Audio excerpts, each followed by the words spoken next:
As every branch of the military is reportedly in a recruiting crisis, its top brass is still doing everything it can to deter people from wanting to join. Case in point, back in November, Defense Secretary Lloyd Austin made it mandatory for service members to get the COVID vaccine. Many have been fighting it, and today we learned that roughly 40,000 National Guardsmen and 22,000 reservists who have refused the vaccine will be barred from their duties, effectively cutting their pay and benefits. Joining me now, former Secretary of State Mike Pompeo. He's also a Fox News contributor. Mr. Secretary, what will getting rid of more than 60,000 service members do to our military readiness? Raymond, thanks for having me on tonight.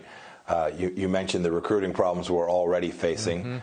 When you make a military woke, when you don't do the right things by focusing on its wartime mission, and then you add to that cutting what will amount to between 10 and 15% of all National Guardsmen, this is really dangerous. I assure you that Xi Jinping and Vladimir Putin aren't worried about the vaccines.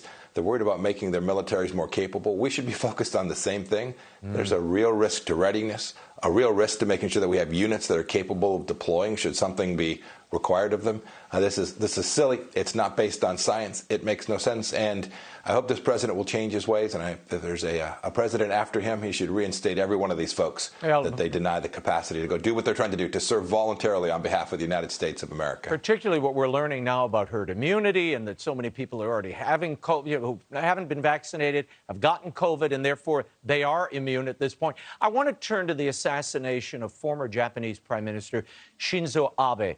The media reaction was frankly disgusting, Mr. Secretary.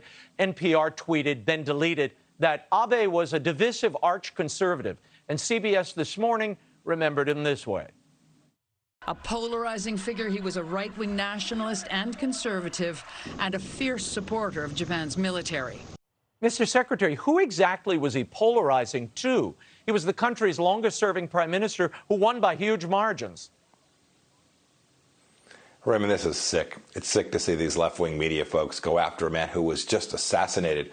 He was assassinated, by the way, while he was campaigning for his party, for his ideas, for the things that actually have benefited the Japanese people for an awfully long time. There is a reason he was the longest-serving prime minister. The people of Japan loved him and revered him. He'd become a friend of mine, too. He was a great partner for the United States of America. And so to hear NPR and CBS come after him for being some right-wing crazy, well, he delivered really good outcomes for the Japanese people, and he was a great partner to the United States. It doesn't surprise me that someone who did that, who worked alongside us in the Trump administration, being attacked by the left, this is the same old tired story. I regret that they would do that at a time where this man was assassinated in his own country. Terrible. FBI Director Christopher Wray yesterday talked about one of the greatest threats facing our country, Mr. Secretary. Watch. We consistently see that it's the Chinese government that poses the biggest long-term threat to our economic and national security. And by our, I mean both of our nations, along with our allies in Europe and elsewhere. Now, I seem to remember President Biden highlighting far greater threats. You know what the Joint Chiefs told us the greatest threat facing America was? Global warming. According to the intelligence community, terrorism from white supremacy is the most lethal threat to the homeland today.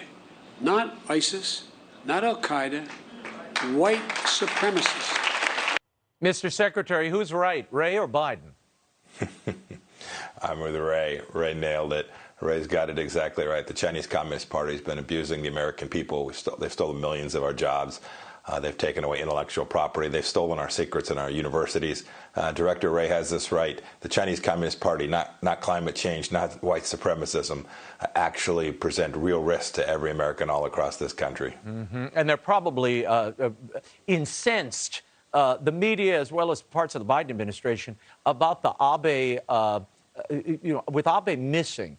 There is a regional balance here that we are losing. Talk to us about what that means and what we may have lost in Abe being assassinated here.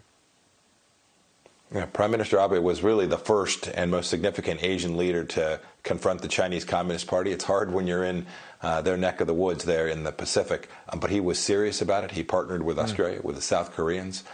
with our other allies in the region, and of course with us, to deliver a central understanding about the Chinese Communist Party, the very one that Director Wray spoke of there. He was fearless in supporting that, and we've lost a great leader who was willing to really change the trajectory of Japan's willingness to defend itself and the countries in the region.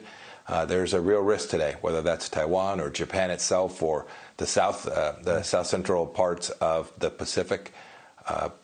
Abe was a fierce defender. He's no longer there, and this presents increased risk not only to them but to the United States of America as well. Mr. Secretary, thank you for your insight tonight. Hey, Sean Hannity here. Hey, click here to subscribe to Fox News YouTube page and catch our hottest interviews and most compelling analysis. You will not get it anywhere else.